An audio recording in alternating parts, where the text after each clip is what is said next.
Shalom, selamat pagi Jemaat Gereja Keluarga Tabernakel yang dimanapun Anda berada, Anda di rumah, kami di sini. Kita berjumpa lagi di awal bulan yang sudah Tuhan sertai sepanjang bulan kemarin. Kita masih menghadapi satu hal yang menjadi pergumulan kita bersama, tapi kita percaya kalau Tuhan selalu menepati janjinya, Tuhan selalu berserta dengan kita. Mari saudara, kita akan mengawali ibadah kita ini. Pagi hari ini saya mengajak saudara untuk bersaat teduh sejenak.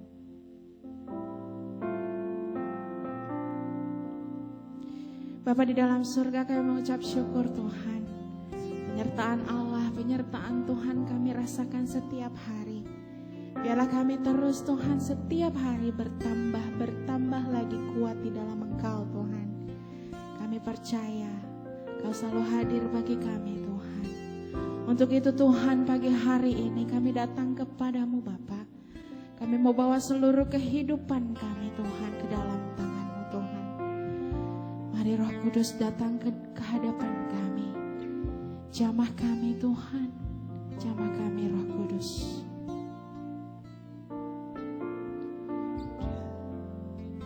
Yesus Tuhan, terima kasih Yesus. Datang Roh Kudus, Kau ku rindu. Dengan minyak yang baru urapiku, mengalir penuhiku, mengalir pulihkanku. Kuasa-Mu bebaskan hidupku. Datang Roh Kudus, datang Roh Kudus, Kau ku rindu. Dengan minyak yang baru urapiku, mengalir penuhiku, mengalir pulihkanku. Kuasa-Mu bebaskan hidupku. Satu yang ku rindu, bersekutu denganmu. Bawaku lebih lagi tinggal di dalam-Mu, nikmati hadirat-Mu. Jamahlah seluruh hidupku. Urapan-Mu mengubah hidupku.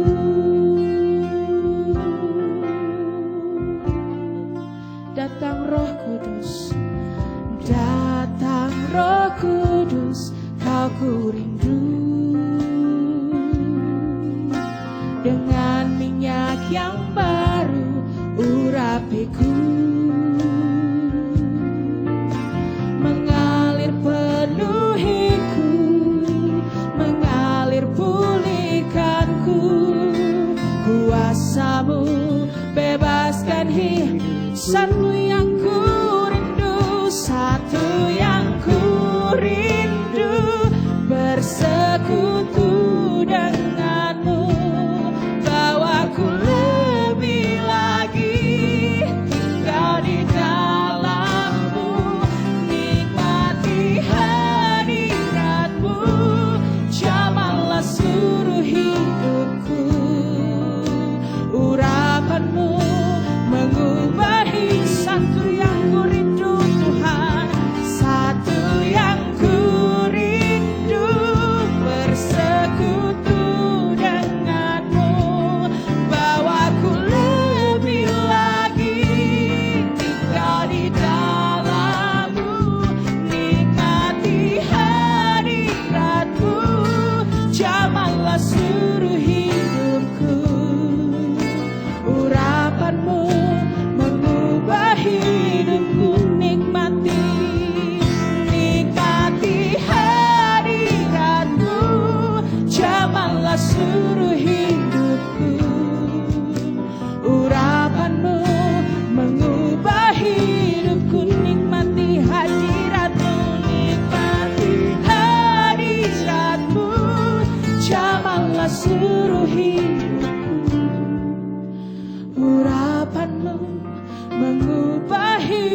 setiap harinya Engkau selalu hadir bersama dengan kami.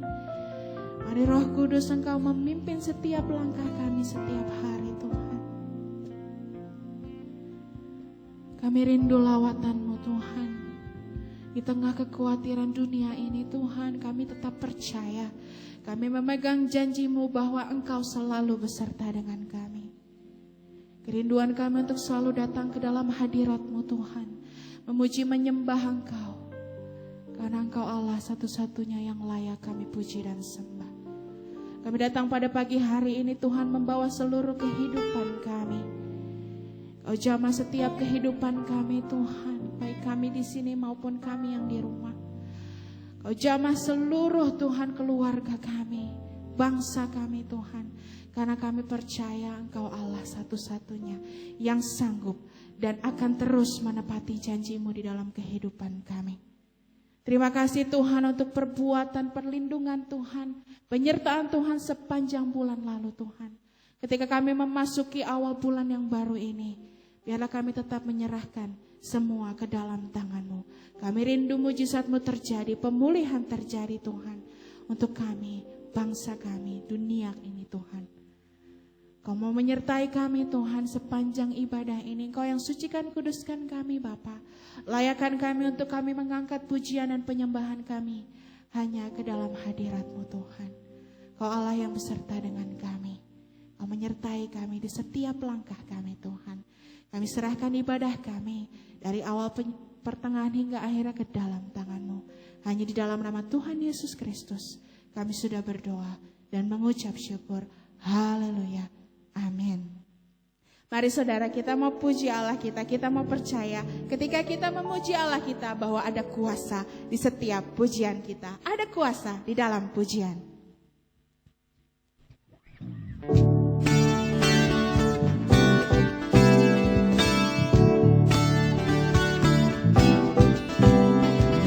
Tuhan Allah kita bertahta di atas pujian umat-Nya.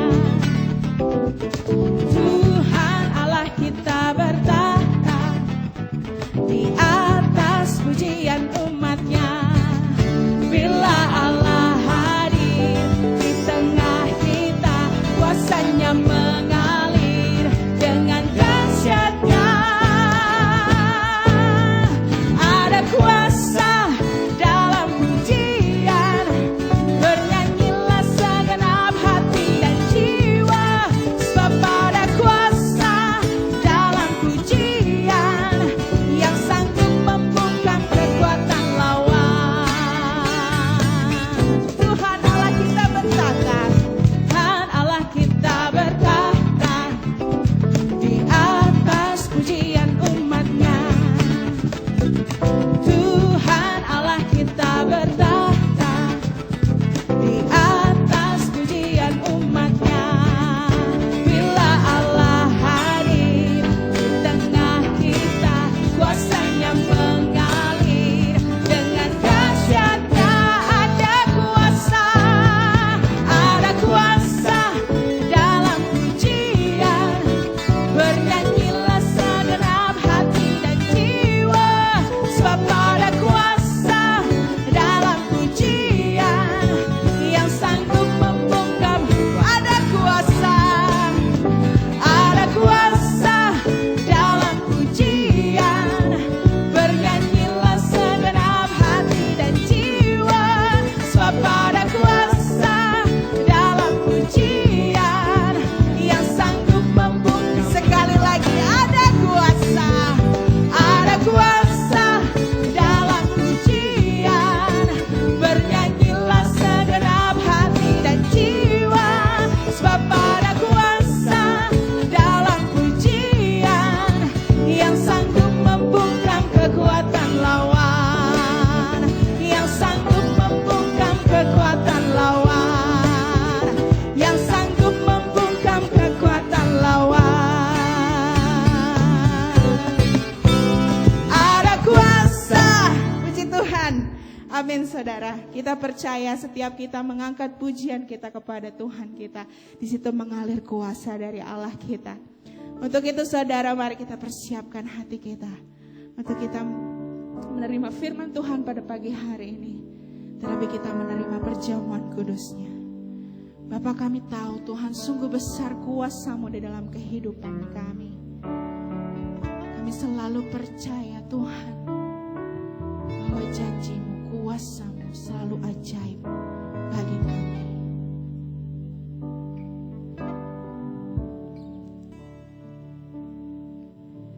Sungguh besar setiamu, Kau nyatakan bagiku.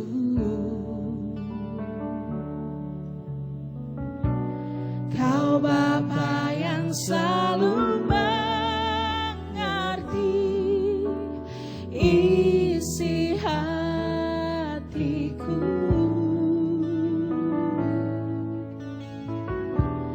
Kemuliaan-Mu Kau janjikan,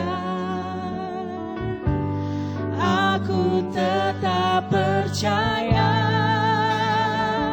ku percaya janji-Mu ajaib, terukir dalam kehidupanku. Ku berserah di dalam kekuatanku, ku percaya.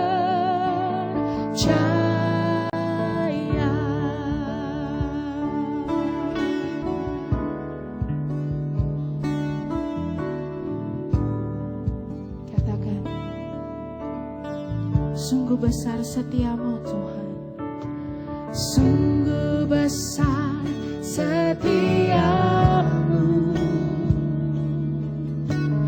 Kau nyatakan bagiku.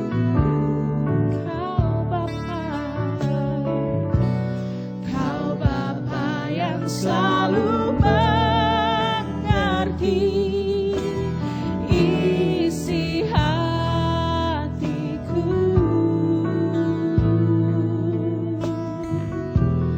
Kemuliaan-Mu Kau janjikan,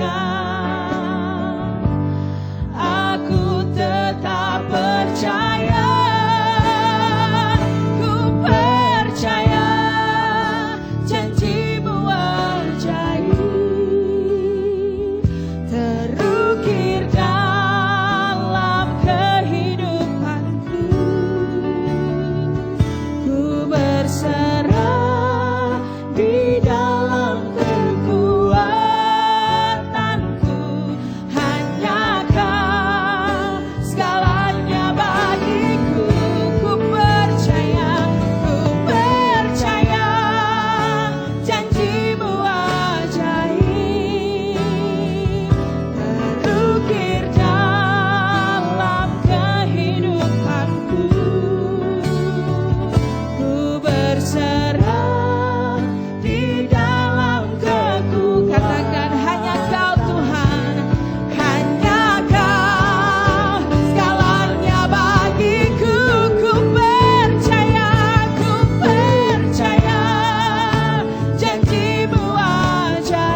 ku percaya.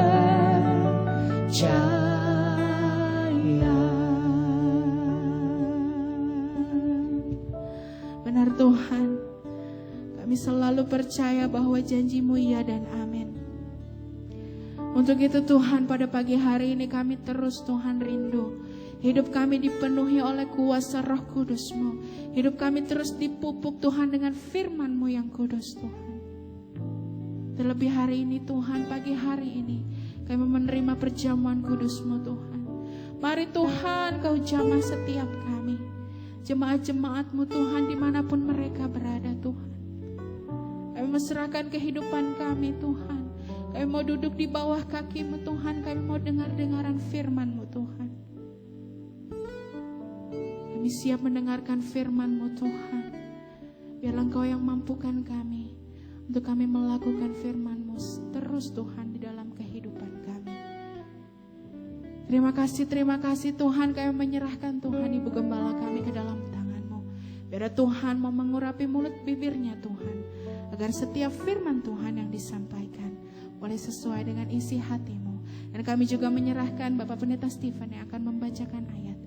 Biarlah Tuhan Kau yang mau pemimpin ibadah kami ini, pemberitaan firman Tuhan ini, kami serahkan hanya ke dalam tangan-Mu. Hanya di dalam nama Tuhan Yesus Kristus kami sudah berdoa dan mengucap syukur. Haleluya. Amin. Selamat pagi Bapak Ibu Saudara. Puji Tuhan, pagi ini kita bisa bertemu kembali lagi on air ya Saudara. Dan saat ini kita sama-sama sudah memasuki bulan kelima di tahun 2020. Rasanya tidak terasa ya, sudah memasuki bulan kelima seperti ini. Dan saya mengucap syukur kalau firman Tuhan masih bisa disampaikan dan saudara masih bisa beribadah bersama dengan saya. Kita beribadah kepada Tuhan. Dalam 2 minggu ini kita sudah melewati satu momen penting, yaitu perayaan Paskah ya saudara. Jadi 2 minggu yang lalu kita sudah sama-sama merayakan Paskah. Dan ke depan kita akan sama-sama memperingati janji yang Tuhan janjikan kepada kita semua, yaitu apa? Janji turunnya Roh Kudus. Nah, kenapa kok kita tuh harus memperingati itu? Kenapa kita tuh memerlukan Roh Kudus? Memang seharusnya itu yang menjadi kerinduan bagi setiap anak-anak Tuhan. Kenapa? Karena bagi saudara yang belum dibaptis Roh Kudus, harusnya memang saudara merindukan itu supaya mendapat kuasa yang dari surga, kuasa dari tempat tinggi. Bagi saudara yang sudah dibaptis Roh Kudus, kita meminta sekali lagi untuk dipenuhi oleh Roh Kudusnya. Mengapa kedua hal ini penting? Dan penting kita peringati, dan penting kita lakukan bersama-sama. Karena Tuhan Yesus ketika dia masih ada di dunia sering memberi teladan soal itu. Contohnya Tuhan Yesus mengadakan perayaan Paskah sebelum ia mati di kayu salib.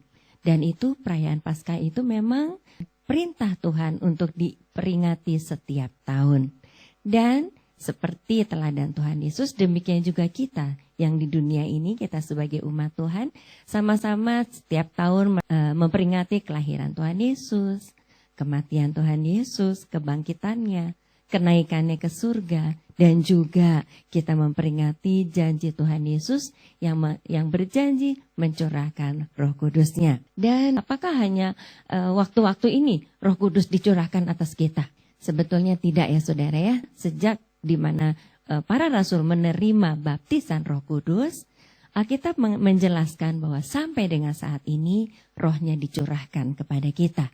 Tetapi saya percaya ketika kita di seluruh dunia menyatukan hati di saat yang bersamaan, merindukan kehadiran Roh Kudusnya, merindukan curahan Roh Kudusnya, meminta kepada Tuhan untuk mencurahkan Roh Kudusnya kepada setiap kita, maka Tuhan akan mencurahkannya kepada kita. Karena Tuhan sendiri yang mengatakannya kepada kita.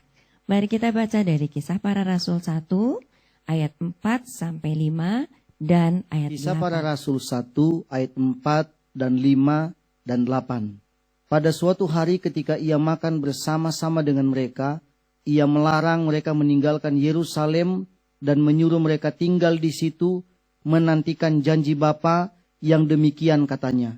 Telah kamu dengar daripadaku, sebab Yohanes membaptis dengan air, tetapi tidak lama lagi kamu akan dibaptis dengan Roh Kudus. Tetapi kamu akan menerima kuasa kalau Roh Kudus turun ke atas kamu, dan kamu akan menjadi saksiku di Yerusalem dan di seluruh Yudea dan Samaria dan sampai ke ujung bumi. Nah, di ayat 4 kita sama-sama tahu tadi ya, bahwa Tuhan Yesus menyampaikan para rasul yang memang sudah mendapat roh yang baru, sudah mendapat hembusan Roh Kudus, itu disuruh menanti di Yerusalem. Tidak boleh pergi kemana-mana. Menanti apa? Menanti janji Bapa.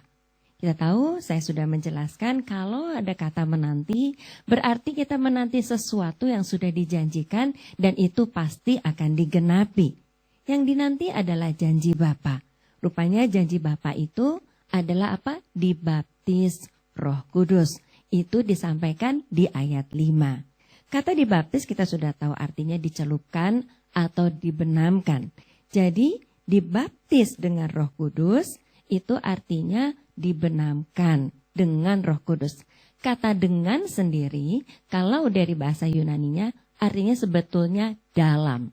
Jadi kalau ada kata dibaptis dengan Roh Kudus artinya dibenamkan dalam Roh Kudus. Kalau saudara dibaptis air, mendapat baptisan air, artinya saudara dibenamkan ke dalam air, artinya saudara itu diliputi oleh air, seluruh tubuh saudara diliputi oleh air. Kalau kita dibenamkan di dalam Roh Kudus, artinya seluruh roh kita diliputi, dipenuhi dengan Roh Kudus. Artinya Roh Kudus itu turun terhadap roh kita, melingkupi roh kita. Setelah itu dikatakan di ayat 8, orang yang menerima Roh Kudus yang turun atas rohnya akan menerima kuasa dan akan menjadi saksiku di Yerusalem dan di seluruh Yudea dan Samaria dan sampai ke ujung bumi. Lalu kita berpikir, menerima kuasa untuk menjadi saksi Tuhan sekarang ke ujung-ujung bumi, mana bisa? Kita kan sedang di karantina. Apa perlu? Hidup buat sendiri aja susah, gitu mau urusin orang lain, gitu mau memberikan bersaksi tentang Tuhan Yesus, mengabarkan Injil Tuhan Yesus. Kan Tuhan sendiri udah mengatakan, kalau saya baca di 2 Korintus 5 ayat 17, jadi siapa yang ada di dalam Kristus, ia adalah ciptaan baru, yang lama sudah berlalu, sesungguhnya yang baru sudah datang. Nah, siapa yang ada di dalam Kristus? Kita kan sudah di dalam Kristus. Kita kan sudah menjadi ciptaan yang baru. Kita kan sudah punya Roh Kudus. Cukuplah segitu aja. Gak usah dapat lagi kuasa untuk kita bisa menyampaikan atau bersaksi tentang Yesus Kristus. Mungkin kita berpikir seperti itu ya saudara ya, dalam saat-saat seperti ini. Tetapi, tunggu dulu. Apa yang disebut dengan tadi? Menerima kuasa dan akan menjadi saksiku. Itu bukan sekedar menerima kuasa untuk menjadi saksi Tuhan, bukan. Tapi ada dua hal. Satu, menerima kuasa. Dua, akan bisa bersaksi. Masalahnya apakah saudara tahu? Kuasa apa yang akan saudara terima ketika Roh Kudus turun atas saudara? Turun atas kita semua. Roh Kudus yang turun pada hari Pentakosta itu berbeda dengan Roh Kudus yang Tuhan Yesus hembuskan di ruang tertutup di lantai atas itu, saudara ya. Roh Kudus yang diterima dengan cara dihembuskan Tuhan kepada orang yang menerimanya membuat orang itu menjadi ciptaan yang baru. Sedangkan Roh Kudus yang turun atas orang yang sudah menjadi ciptaan yang baru adalah roh yang membawa kuasa seperti yang dialami oleh Tuhan Yesus ketika roh Tuhan turun atas Tuhan Yesus. Apa itu kuasanya? Yang pertama adalah kuasa apa? Melawan cobaan iblis. Mari kita baca dari Lukas 4 ayat 1 sampai 2a. Lukas 4 ayat 1 sampai 2a. Yesus yang penuh dengan Roh Kudus kembali dari sungai Yordan, lalu dibawa oleh Roh Kudus ke padang gurun.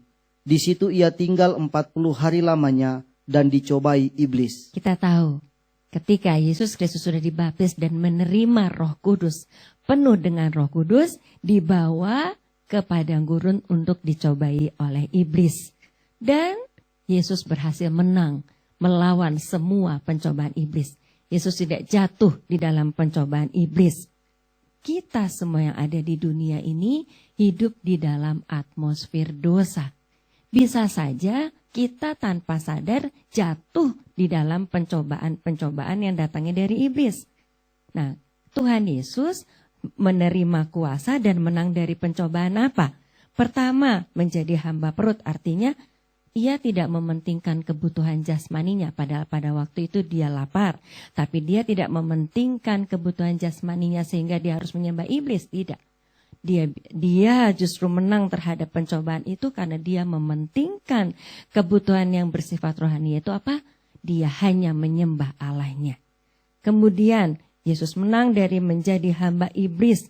Yesus tidak tergiur oleh kekuasaan yang ditawarkan oleh dunia.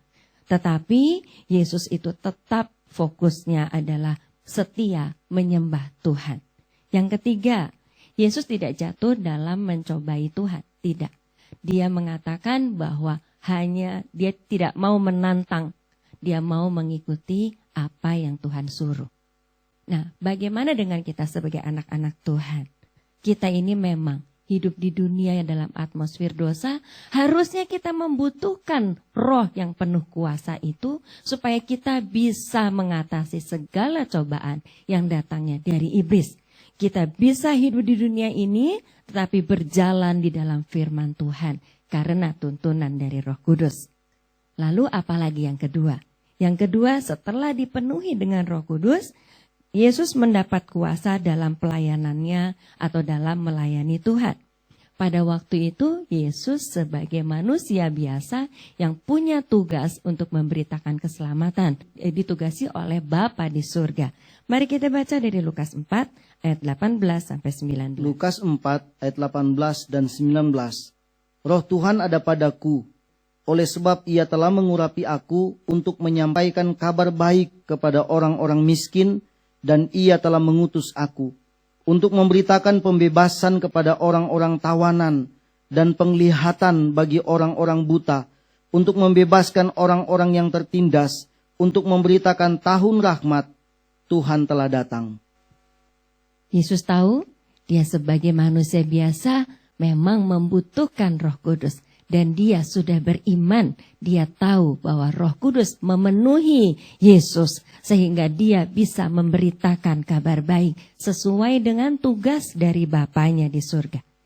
Sebagai manusia biasa kita, kalau Yesus saja membutuhkan Roh Kudus dalam melayani Tuhan, apakah kita tidak lebih lagi membutuhkan Roh Kudus? Jadi, kita bisa mengerti sekarang ya, bahwa mendapat kepenuhan Roh Kudus, mendapat curahan Roh Kudus, mendapat baptisan Roh Kudus itu sangat penting untuk kehidupan kita. Karena memberikan kita sebuah kuasa yang luar biasa dari Tuhan. Untuk apa? Untuk bertahan hidup di dunia dengan hidup takut akan Tuhan. Ada satu contoh ya, seorang ibu yang ditinggal oleh suaminya karena suaminya pergi dengan perempuan lain, dia bertahan. Selagi dia masih muda, dia bertahan untuk hidup sendiri sebagai single parent. Kenapa? Karena dia tahu, dia lebih mau tunduk kepada Tuhan, sehingga dia bertahan apapun yang terjadi, walaupun ada godaan dari laki-laki lain yang bisa menawarkan supaya ekonominya lebih baik dan sebagainya ya. Tetapi dia tetap bertahan untuk menghidupi anak-anaknya supaya dia menjadi contoh. Dan dia kuat, tidak terpengaruh oleh cobaan iblis yang memberikan laki-laki lain ya, yang menawarkan laki-laki lain supaya dia bisa menikah dengan laki-laki itu dan hidup lebih layak. Tidak, itu kekuatan yang dari Roh Kudus. Kemudian untuk bisa melayani Tuhan, khususnya untuk bersaksi tentang Yesus Kristus, kita sangat membutuhkan Roh Kudus. Sangat dibutuhkan hikmat yang daripada Tuhan. Seorang penginjil suatu hari, dia sebelum COVID ini, dia mengadakan persekutuan kecil di sebuah kafe. hanya 5 orang. Tiba-tiba dalam membahas firman Tuhan, dia digerakkan, Roh Kudus menggerakkan hatinya untuk dia mengambil gitarnya lalu dia menyanyi lagu yang bahwa Tuhan Yesus sudah lebih dulu mengampuni. Waitressnya ketika mendengar lagu itu merasa tergerak. Waitressnya itu ternyata dulunya sering ke gereja. Dan dulunya memang beriman. Tapi sudah lama tidak pernah lagi mendengarkan firman Tuhan. Kebetulan waitressnya itu ternyata punya kesalahan besar dalam kehidupannya. Sehingga ketika dia mendengar lagu bahwa Tuhan mengampuni, dia datang kepada penginjil itu lalu diubahkan hidupnya. Dia kembali menerima Tuhan Yesus sebagai Tuhan dan Juru Selamatnya. Masih banyak sekali contoh-contoh di mana orang-orang yang sudah mendapat kepenuhan Roh Kudus, orang-orang yang sudah dibaptis Roh Kudus, itu mendapat kuasa yang luar biasa dari Bapa di surga. Di Alkitab saja kita tahu, misalnya Rasul Petrus ya, menyembuhkan orang lumpuh, menyampaikan kabar keselamatan sekali khotbah 3.000 orang bertobat, membangkitkan orang mati. Belum lagi kita tahu murid Tuhan Yesus Ananias, yang disuruh oleh Tuhan Yesus untuk menyembuhkan Saulus dari kebutaannya. Kemudian Rasul Yohanes yang dipakai Tuhan untuk menerima wahyu. Sehingga kita semua ini menjadi anak-anak Tuhan yang bisa bertahan, beriman kepada Tuhan sambil menunggu penggenapan akan wahyu yang disampaikan oleh Yohanes. Belum lagi Rasul Paulus yang bisa menyembuhkan gadis yang kerasukan, menyembuhkan orang sakit. Jadi banyak sekali hal yang dilakukan oleh manusia yang menerima curahan Roh Kudus, yang dipenuhi dengan Roh Kudus yang seperti itu. Tetapi roh yang berkuasa luar biasa itu tidak bisa serta-merta kita dapatkan, tidak sembarang turun pada semua orang. Artinya ada persyaratan tertentu sehingga seseorang bisa mendapatkan roh yang berkuasa itu. Persyaratannya cukup banyak sebetulnya, tetapi pagi hari ini kita hanya bahas 3 persyaratan. Yang pertama, Kisah Para Rasul 2 ayat 38. Kisah Para Rasul 2 ayat 38 dan 39.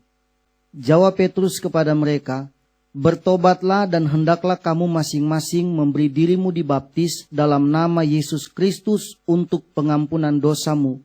Maka kamu akan menerima karunia Roh Kudus. Sebab bagi kamulah janji itu dan bagi anak-anakmu dan bagi orang yang masih jauh, yaitu sebanyak yang akan dipanggil oleh Tuhan Allah kita." Dikatakan oleh Petrus di ayat 39, janji menerima baptisan Roh Kudus. Janji itu akan diberikan kepada semua orang yang mau bertobat, dibaptis dalam nama Yesus Kristus untuk pengampunan dosa. Artinya mereka yang mau menerima baptisan Roh Kudus itu. Nah, mereka yang mau menerima baptisan Roh Kudus harus belumnya bertobat dulu. Beriman bahwa Yesus Kristus adalah Tuhan dan Juru Selamat. Sudah mendapatkan roh yang menghidupkan. Baru dengan sepenuh hati membuka hati, meminta baptisan Roh Kudus.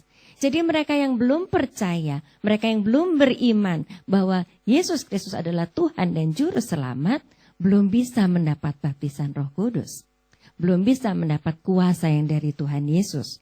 Sesudah itu apalagi? Dari Kisah Para Rasul 5 ayat 32 kita mau baca. Kisah Para Rasul 5 ayat yang ke-32. Dan kami adalah saksi dari segala sesuatu itu. Kami dan Roh Kudus yang dikaruniakan Allah kepada semua orang yang mentaati Dia. Kita sudah baca tadi, syarat yang kedua adalah semua orang yang percaya kepada Tuhan Yesus harus taat pada firman Tuhan. Jadi kalau kita cuma tahu firman Tuhan aja, tapi kita tidak mau taat, kita mau jalan, mau hidup jalan suka-suka aja, tidak bisa menerima kuasa yang daripada Tuhan itu. Tidak bisa mendapat baptisan Roh Kudus. Lalu apa lagi syarat yang berikutnya? Kita mau baca dari 2 Timotius 2 ayat 21. 2 Timotius 2 ayat 21. Jika seorang menyucikan dirinya dari hal-hal yang jahat, ia akan menjadi perabot rumah untuk maksud yang mulia. Ia dikuduskan dipandang layak untuk dipakai tuannya, dan disediakan untuk setiap pekerjaan yang mulia. Untuk bisa dipenuhi Roh Kudusnya, kita harus apa? Berbalik dari segala sesuatu yang melukai hati Tuhan.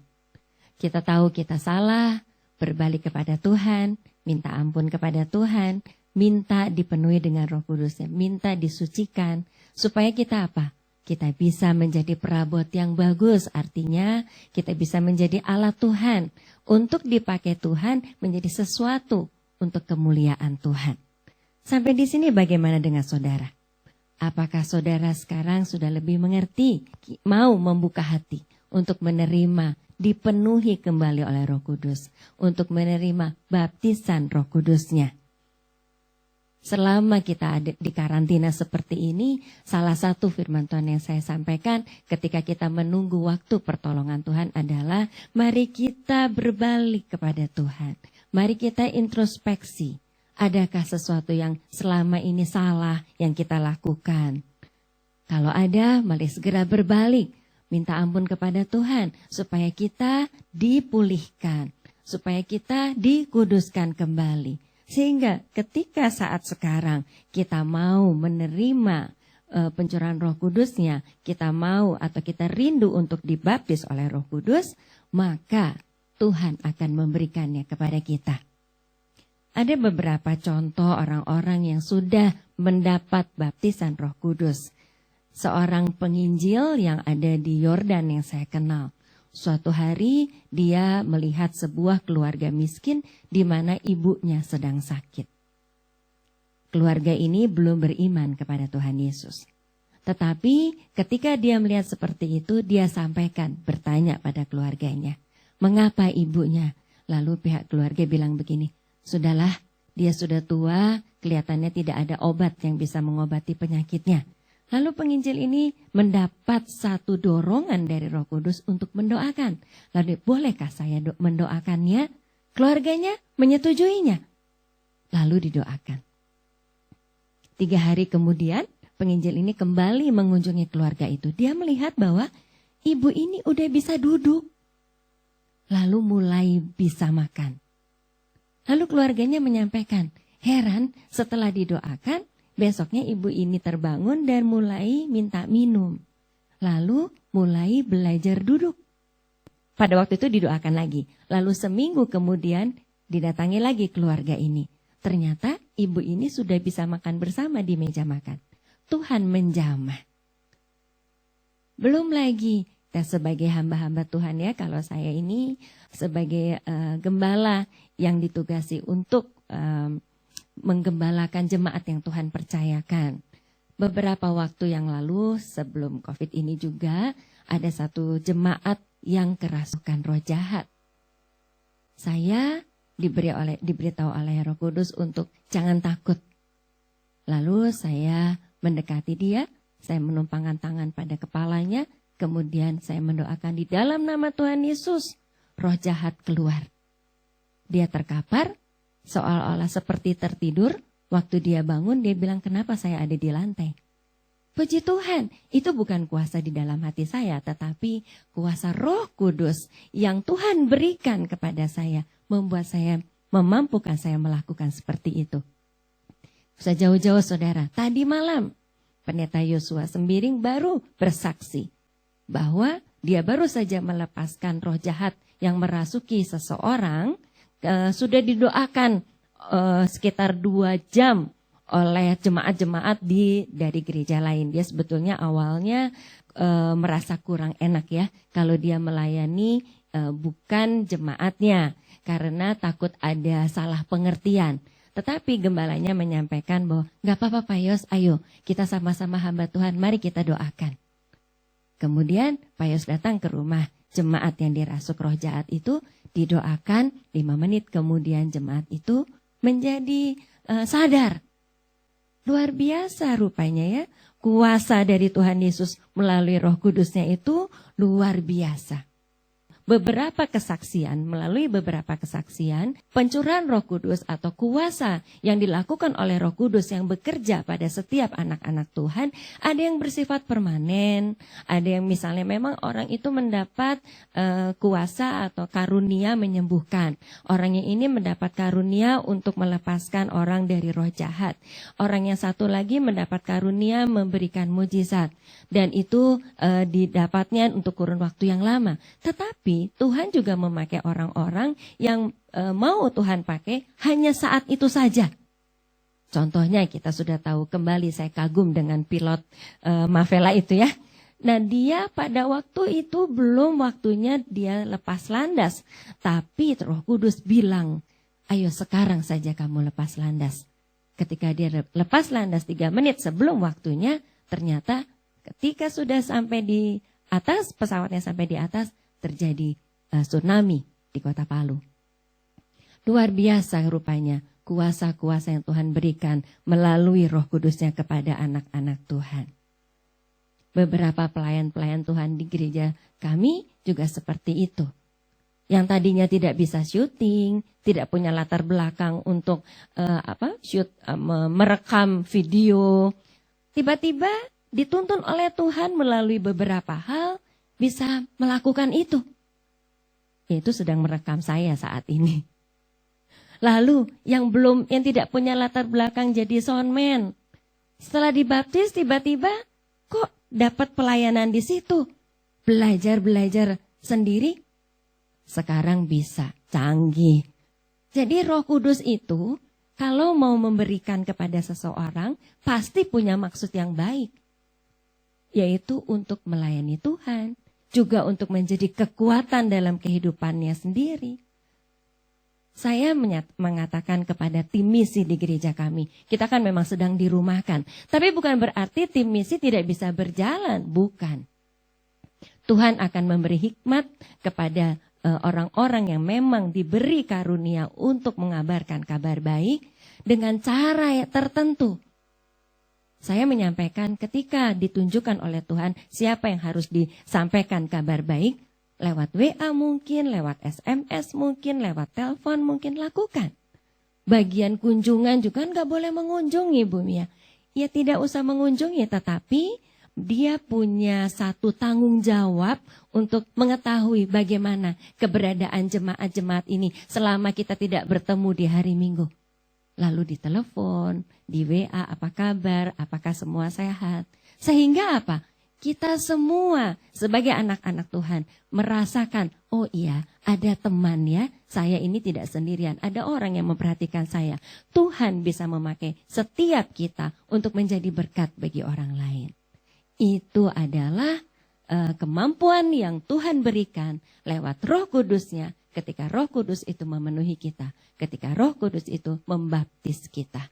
Karena itu saudara, mari kita persiapkan hati kita untuk menyongsong kenaikan Tuhan Yesus dan menyongsong turunnya Roh Kudus memenuhi kita semua. Amin. Mari saudara, kita mau sama-sama satukan hati, kita memuji Tuhan, kita meminta kepada Dia untuk Dia mengubahkan hidup kita oleh urapan Roh Kudusnya.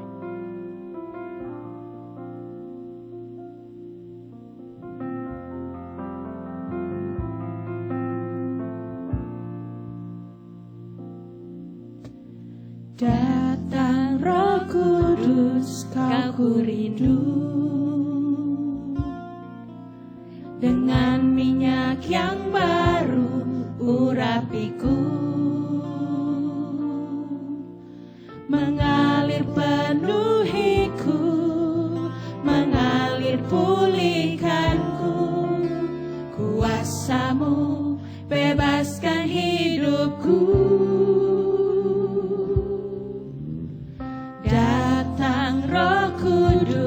Kau ku rindu, dengan minyak yang baru urapiku, mengalir penuhiku, mengalir pulihkanku, kuasa-Mu bebaskan hidupku.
hadiratmu, jamahlah seluruh hidupku. Urapanmu mengubah hidupku. Satu yang ku rindu, bersekutu denganmu. Bawaku lebih lagi tinggal di dalammu, nikmati hadiratmu, jamahlah seluruh hidupku. Urapanmu mengubah hidupku, nikmati hadiratmu, jamahlah seluruh hidupku. Urapanmu mengubah hidupku,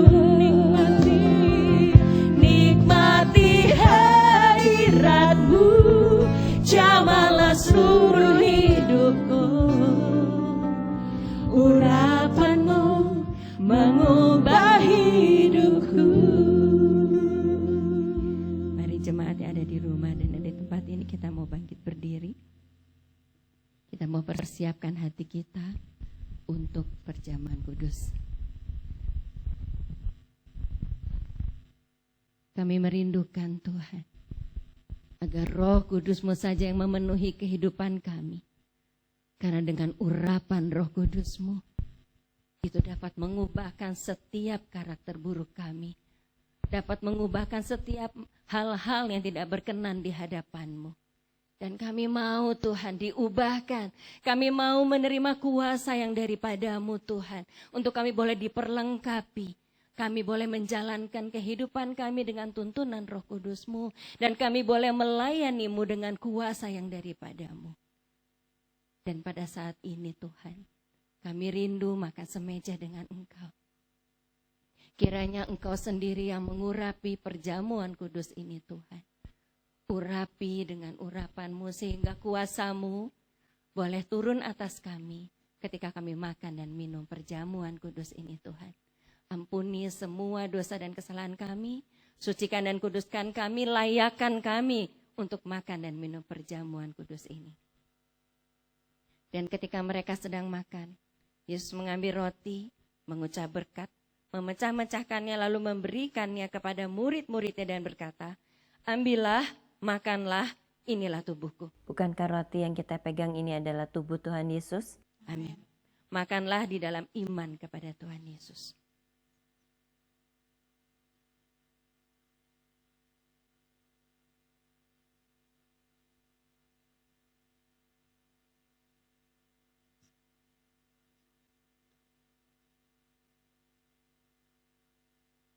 Sesudah itu ia mengambil cawan, mengucap syukur lalu memberikannya kepada mereka dan berkata, minumlah kamu semua dari cawan ini, sebab inilah darahku, darah perjanjian yang ditumpahkan bagi banyak orang untuk pengampunan dosa.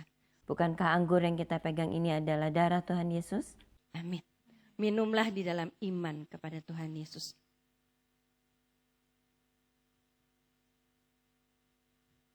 Mari saudara kita angkat tangan kita dan mengucap syukur. Karena penebusannya untuk menghapus dosa kita. Dan kebangkitannya yang menolong kita. Membuang segala hukum dosa yang harusnya menjadi bagian kita. Kami mengucap syukur Tuhan Yesus. Untuk kasih-Mu menebus kami. Membawa kami kepada terang-Mu yang ajaib Tuhan. Kami mengucap syukur untuk penyertaan-Mu. Sehingga kami bisa melewati hari demi hari yang berat ini. Yang harus kami lewati bersama. Yang harus kami lewati dan bersama dengan Engkau kami percaya. Kami dapat melewatinya. Kami merindukan Roh Kudus-Mu Tuhan. Kami menanti-nantikan Roh Kudus-Mu mengurapi kami semua Tuhan. Terima kasih Tuhan Yesus. Terima kasih untuk kasih setia-Mu. Jawablah setiap pergumulan dari anak-anak-Mu Tuhan. Setiap anak-anak-Mu punya pergumulan secara pribadi. Kiranya Tuhan yang menjawab. Biarlah kuasa perjamuan kudus ini boleh membuat kami mempunyai kuasa di dalam kami menentukan langkah kami. Tuntunlah kami satu persatu Tuhan Yesus. Terima kasih Tuhan. Kami serahkan seluruh kehidupan kami ini ke dalam tangan-Mu. Di dalam nama Tuhan Yesus kami sudah berdoa dan Engkau juga yang memberkati setiap anak-anak-Mu Tuhan yang sudah melayani-Mu pada hari ini. Dan Engkau memberkati setiap anak-anak yang beribadah di rumah Tuhan. Berkati dengan berkat-berkat yang daripada-Mu. Terima kasih Tuhan Yesus. Di dalam nama Tuhan Yesus kami sudah berdoa. Haleluya. Amin. Bapa, terima kasih. Bapa, terima kasih. Bapa,